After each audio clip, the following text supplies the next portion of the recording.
Good morning students.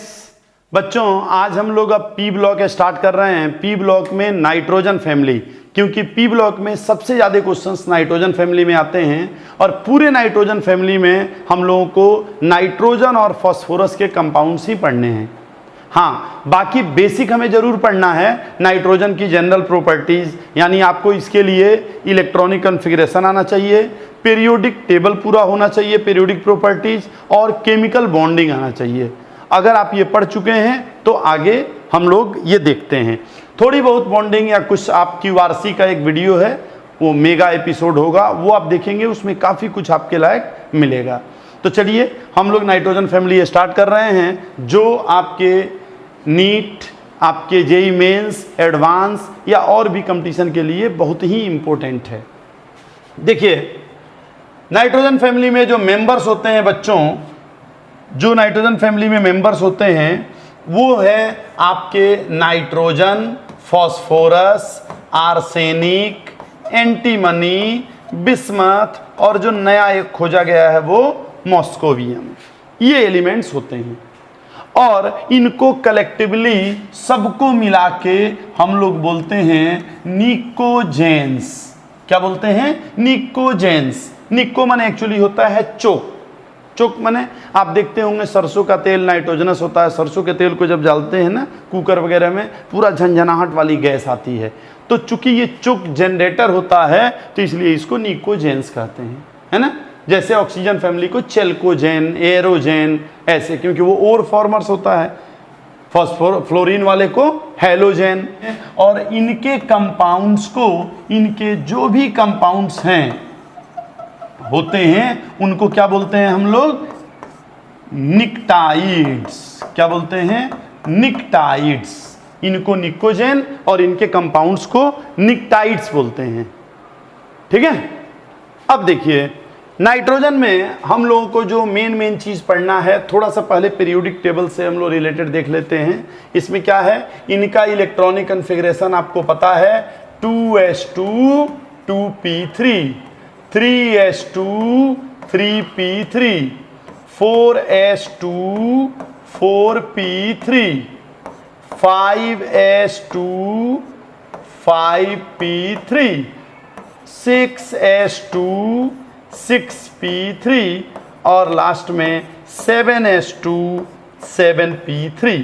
तो ये तो बड़ा ही आसान है। इलेक्ट्रॉनिक कॉन्फ़िगरेशन में कोई दिक्कत नहीं आएगी। आप देख रहे हैं कि इनके आउटर मोस्ट में कितने इलेक्ट्रॉन हैं? 5 इलेक्ट्रॉन हैं इनके आउटर मोस्ट में। तो 5 इलेक्ट्रॉन हैं, तो क्या लग रहा है हम लोगों को कि 5 इलेक्ट्रॉन होंगे तो इनका ऑक्सीडेशन स्टेट क्या होना चाहिए? देखने में यही लगता है इनका ऑक्सीडेशन स्टेट कि -3 होना चाहिए। ये 3 इलेक्ट्रॉन लेगा और ऑक्टेट कंप्लीट कर लेगा। लेकिन आपको पता है कि नीचे डी ब्लॉक वाले हैं, है ना। डी ब्लॉक माने हैं तो पी ब्लॉक, उसमें डी ऑर्बिटल इसमें नहीं होता है, इन सब में होता है। तो नीचे जाने के बाद जैसे जैसे नीचे जाते हैं मेटेलिक प्रॉपर्टी बढ़ता है और ये सब इलेक्ट्रॉन देने भी लगते हैं। तो ऑक्सीडेशन स्टेट पे अभी चर्चा करेंगे, लेकिन आप ऐसे जान लीजिए कि जो नाइट्रोजन होता है ना बच्चों, वो -3 से +5 तक सारा ऑक्सीडेशन स्टेट शो करता है। फास्फोरस 3 4 5 और इसके नीचे के जितने हैं सब क्या शो करते हैं? 3 माने -3 है ना। -3 +5 -3 +5 -3 या +3 भी करते हैं, है ना। 3 और 5 3 और 5 आप ऐसे याद करिए, 3 5 3 में दोनों आ जाएंगे, 3 5 ऐसे शो करते हैं। अब जैसे जैसे हम नीचे जाते हैं, जैसे जैसे हम नीचे जाते हैं, जैसे जैसे नीचे जाते हैं हम लोग, होता क्या है ये देखिए, ऐसे याद कर लीजिए, एक पेयर बना लीजिए। तो ये दोनों होते हैं नॉन मेटल, ये मेटल वायर्ड और नीचे वाले मेटल। क्योंकि जैसे जैसे नीचे जाएंगे साइज बढ़ती जाएगी, साइज बढ़ेगी तो क्या होगा? आयनाइजेशन एनर्जी कम होते जाएगा, तो वो इजीली इलेक्ट्रॉन दे देंगे। अब क्यों देंगे इसके बारे में अभी हम लोग थोड़ी देर में चर्चा करते हैं। लेकिन अभी हम लोगों को क्या क्या जानना है कि ये नाइट्रोजन फैमिली है। आइए मैं सेकंड स्लाइड ले रहा हूं। नाइट्रोजन फैमिली है, ये है NPAS SB BI, मेन यही था। इसको भी चलिए मैं लिख दे रहा हूं, नाइट्रोजन फैमिली है। जैसे जैसे हम ऊपर से नीचे आएंगे, ऊपर से नीचे, क्योंकि इसमें यही पढ़ना है, तो इलेक्ट्रोनिगेटिविटी क्या होगी, घटती जाएगी। इलेक्ट्रोनिगेटिविटी घटती जाएगी, कोई एक्सेप्शन नहीं है इलेक्ट्रोनिगेटिविटी में। सबसे ज़्यादा इलेक्ट्रोनिगेटिव नाइट्रोजन, फिर फॉस्फोरस, फिर आर्सेनिक, फिर एंटीमनी और फिर बिस्मथ। इसमें कोई है ही नहीं एक्सेप्शन, है ना, कोई एक्सेप्शन नहीं है। लेकिन अब हम आगे जैसे जैसे जाएंगे ना दूसरे फीचर्स में, दूसरे फीचर, हाँ रेडियस में भी कोई दिक्कत नहीं है। आपको पता है कि अगर मैं रेडियस की बात करूं तो ऊपर से नीचे रेडियस बढ़ता है, तो यही वाला ट्रेंड होगा और वो ऐसे ऐसे हो जाएगा, बिस्मथ बड़ा हो जाएगा, है ना। लेकिन दो क्वेश्चन जो सबसे ज़्यादा आता है, एक तो इलेक्ट्रॉन एफिनिटी, एक क्या आता है, इलेक्ट्रॉन एफिनिटी। आप क्या बोलते हैं उसको, आप बोलते हैं इलेक्ट्रॉन गेन इंथैल्पी। तो एक तो इलेक्ट्रॉन गेन इंथैल्पी का आता है और एक क्या आता है, इसके वॉल्यूम का, एटॉमिक वॉल्यूम। ये दो चीज बड़ा इंपॉर्टेंट है। आइए, इलेक्ट्रॉन गेन इंथैल्पी, किसी को आइडिया है इलेक्ट्रॉन गेन इंथैल्पी का ट्रेंड? आप एक बार सोच लीजिए, फिर मैं बता रहा हूं। आप देखिए, इलेक्ट्रॉन गेन इंथैल्पी होता है सबसे ज्यादा, इलेक्ट्रॉन गेन इंथैल्पी सबसे ज्यादा एसबी, एसबी के बाद बिस्मथ। देखिए कितना उल्टा पुल्टा, कितना उल्टा पुल्टा है। आप मेरा वीडियो देखिएगा पीरियोडिक टेबल वाला, उसमें मैं बताया हूं। तो सबसे ज्यादा एसबी, एसबी के बाद बिस्मथ, बिस्मथ के बाद आर्सेनिक, फिर फॉस्फोरस, और आपको पता है नाइट्रोजन तो बहुत ही कम होता है, और वैसे भी इनका कम होता है क्योंकि ये हाफ फील्ड है, ये हाफ फील्ड है, तो वैसे भी इनका कम होता है।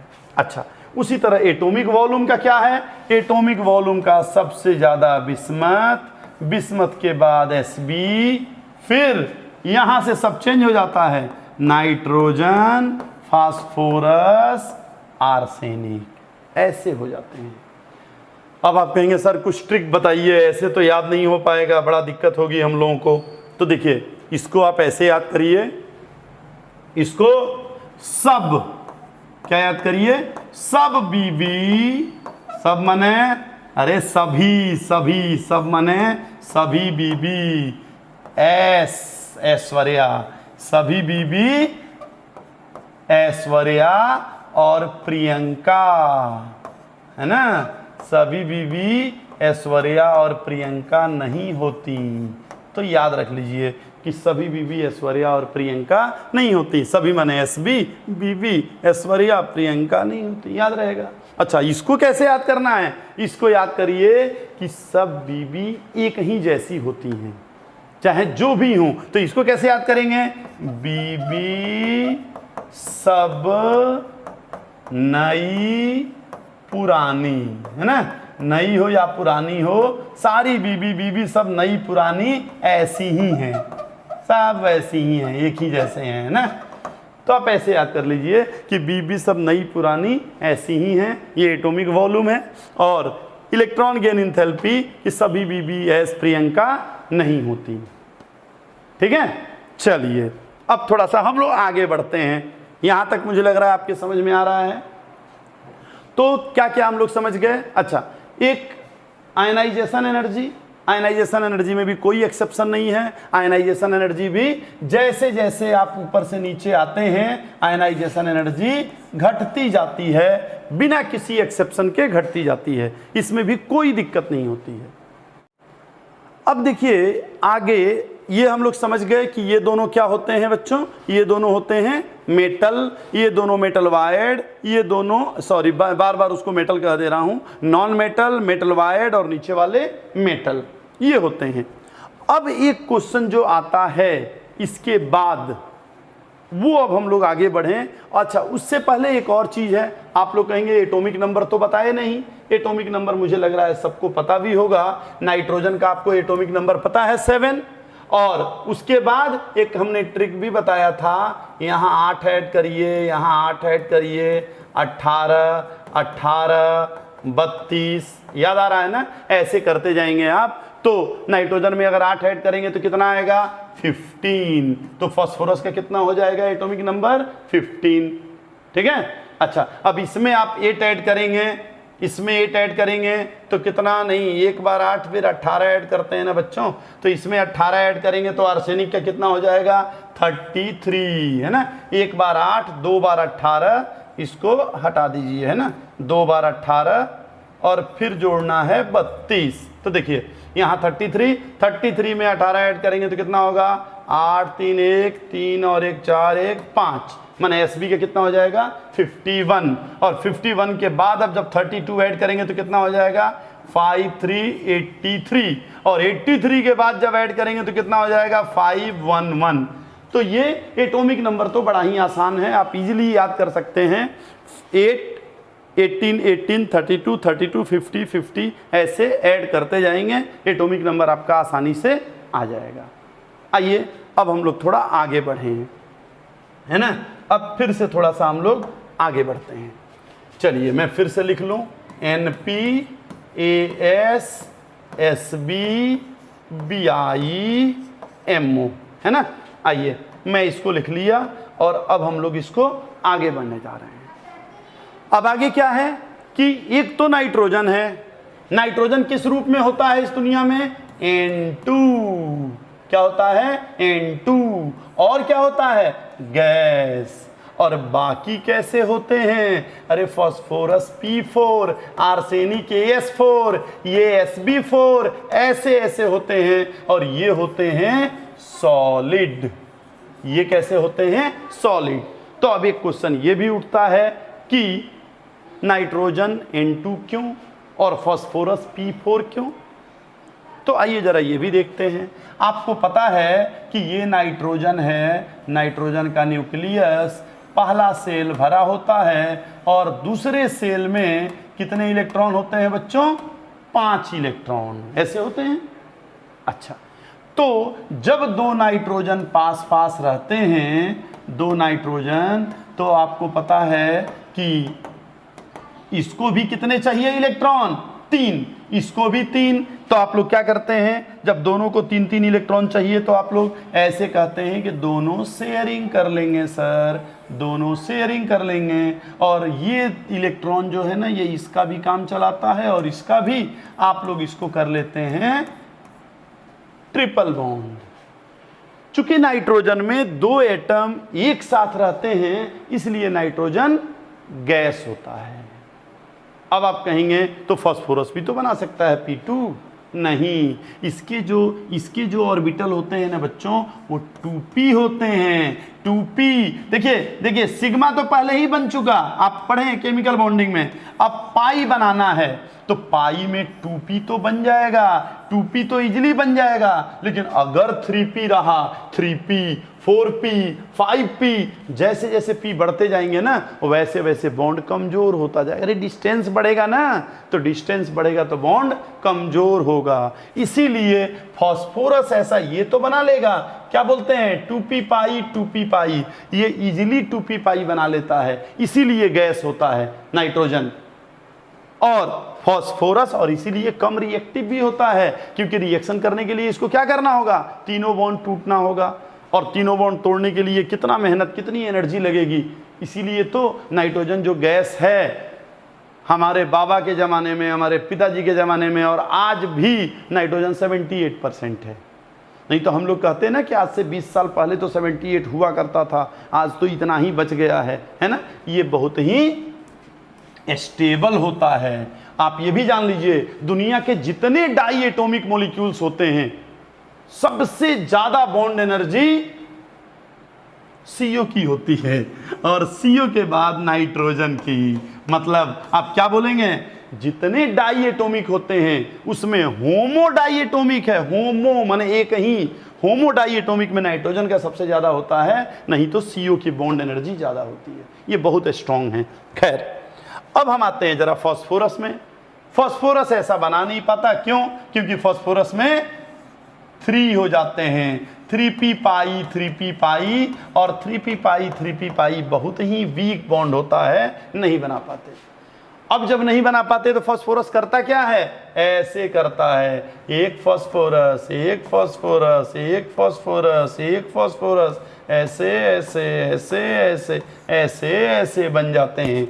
अब आप सोचिए, यहाँ है लोन पेयर, ऐसे ऐसे होता है फास्फोरस, और होता क्या है, ये एंगल कितना है, ये एंगल है 60 डिग्री। तो इसमें क्या होता है, बहुत ही स्ट्रेन होता है। आप सोच रहे हैं सिंगल बॉन्ड, और सिंगल बॉन्ड में 60 डिग्री, बहुत ही स्ट्रेन होता है, और उस स्ट्रेन की वजह से ये बॉन्ड जल्दी टूट जाता है। इसीलिए तो फास्फोरस को हम लोग पानी में रखते हैं, फास्फोरस को पानी में रखा जाता है, हवा में आग लग जाती है फास्फोरस से, तो इसको पानी में रखते हैं हम लोग फास्फोरस को। और P4 बहुत रिएक्टिव होता है और इसीलिए ये सॉलिड भी होता है ना। तो ये हम लोग बेसिक चीजें अभी पढ़ रहे हैं। अब आगे आगे आगे देखिए, फिर से मैं एक बार लिख दूं, NPASSBBI, और मेन तो हमें पढ़ना है क्या, नाइट्रोजन और फास्फोरस। अब जरा देखिए, इसमें नाइट्रोजन क्यों थोड़ा अलग बिहेवियर करता है, क्योंकि उसमें वैकेंट d ऑर्बिटल नहीं है। तो अब हम लोग इसके एलोट्रॉप को देखेंगे। एलोट्रॉप, आपको पता है एलोट्रॉप क्या होता है, एलोट्रॉप्स क्या होते हैं पता है, आप कार्बन में मेरे ख्याल से पढ़े होंगे, कार्बन में पढ़े होंगे कि कार्बन के एलोट्रॉप होते हैं, एक क्रिस्टलाइन होते हैं, एक एमॉर्फस होते हैं। क्रिस्टलाइन में डायमंड होता है, बक्की बॉल होता है, फुलरेंस जिसको बोलते हैं, ग्रेफाइट होता है। बिल्कुल वैसे ही इसमें भी एलोट्रॉप होते हैं, लेकिन एक चीज़ याद रख लीजिए, बिस्मथ का कोई एलोट्रॉप नहीं है। तो पहला तो एक्सेप्शन ये याद रखिए आप, है ना, कि bismuth has no allotrope, no allotrope, ठीक है, एक तो ये याद रखिए। दूसरा, आप कहेंगे नाइट्रोजन का भी तो हम N2 के अलावा कुछ नहीं देखे, लेकिन नहीं, जब नाइट्रोजन को सॉलिड किया जाता है, जब नाइट्रोजन को सॉलिड किया जाता है तो नाइट्रोजन के दो एलोट्रॉप होते हैं, एक अल्फा एक बीटा। नाइट्रोजन के दो एलोट्रॉप होते हैं। जो अल्फा होता है ना, वो क्रिस्टलाइन होता है, क्या होता है, क्रिस्टलाइन। और जो बीटा होता है ना, वो भी क्रिस्टलाइन होता है ना। लेकिन जो अल्फा है बच्चों, वो क्यूबिक होता है, क्या होता है, क्यूबिक। और जो बीटा है वो कैसा होता है, हेक्सागोनल, हेक्सागोनल। आप YouTube पे ही देखेंगे ना, तो एक वीडियो में मैं क्यूबिक और हेक्सागोनल के बारे में बताया हूं कि उसके बॉन्ड एंगल, उसके साइड कितने कितने होते हैं, कैसे आप समझ जाएंगे कौन रोम्बिक होता है, कौन ट्राइक्लिनिक होता है, कैसे। तो खैर, अभी मैं बता रहा हूं कि नाइट्रोजन के दो होते हैं, अल्फा वो क्यूबिक होता है, बीटा जो है वो हेक्सागोनल होता है।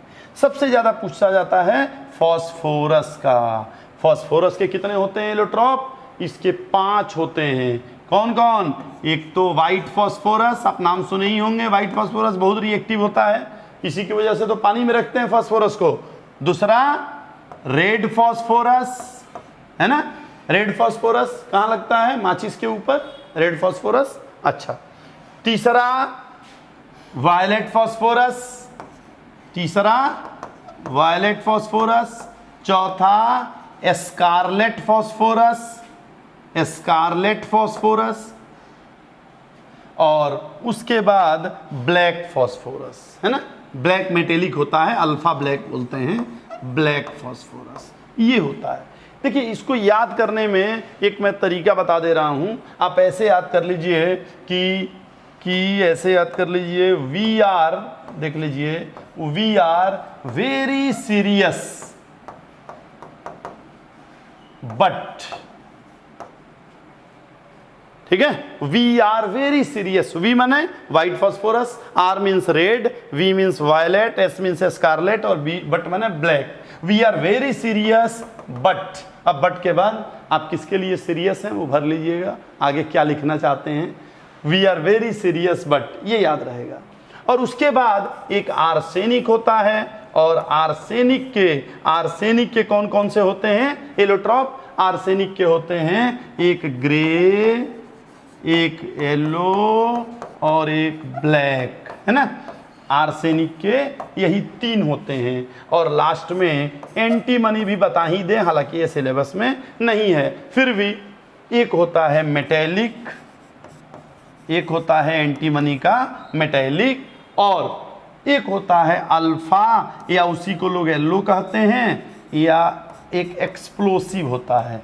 एक क्या होता है? एक्सप्लोसिव, एक्सप्लोसिव है ना, अल्फा एल्लो, या इसी को शायद एक्सप्लोसिव भी बोलते हैं ना, आप एक बार देख लीजिएगा। तो चलिए आज हम लोग अभी इतना ही रहने दे रहे हैं। हम लोग क्या क्या सीखे इस इंट्रोडक्टरी वीडियो में? हम लोग ये देखे कि नाइट्रोजन फैमिली में कौन कौन से मेंबर हैं, NPAS SB BI MO है ना, और उनके एटॉमिक नंबर हम लोग किस तरह से जो है याद करेंगे ये हम लोग देख लिए। एटॉमिक रेडियस ऊपर से नीचे बढ़ता है, आयनाइजेशन एनर्जी बढ़ता है, इलेक्ट्रॉन एफिनिटी एक्सेप्शनल था, ऐश्वर्या राय वाला फार्मूला याद रखिए, और एक क्या था? एटॉमिक वॉल्यूम, वो बड़ा एक्सेप्शनल था, उसका भी फार्मूला हमने बता दिया था, बीबी सब नई पुरानी है ना, याद है आप लोगों को, वो ध्यान रखिएगा। और इसके बाद नाइट्रोजन और फास्फोरस में नाइट्रोजन स्टेबल होता है फिर भी गैस होता है, फास्फोरस अनस्टेबल होता है फिर भी सॉलिड होता है, इसका हमने कॉन्सेप्ट दिया। ये भी बताया पी पाई ये बॉन्डिंग से रिलेटेड जो भी चीज़ें हैं ये आगे आप लोग केमिकल बॉन्डिंग वाला वीडियो या पीछे मतलब जो भी पढ़ाया हूँ वो देख लीजिएगा। और लास्ट में हमने एलोट्रॉप्स के बारे में बताया। बस यहाँ एक चीज़ छूटा, क्या? आपको हमने ये नहीं बताया इनके ऑक्सीडेशन स्टेट जो वेरी कर रहे थे वो क्यों करते हैं, है ना, तो ये हम लोग दूसरे वीडियो में देखेंगे। ठीक है बच्चों, थैंक यू। इतना पढ़िए और फिर अगर लग रहा हो कि इसको कंटिन्यू करना हो तो आप लोग कमेंट बॉक्स में बताइए, हम लोग आगे इसको कंटिन्यू करेंगे। थैंक यू बच्चों। बस।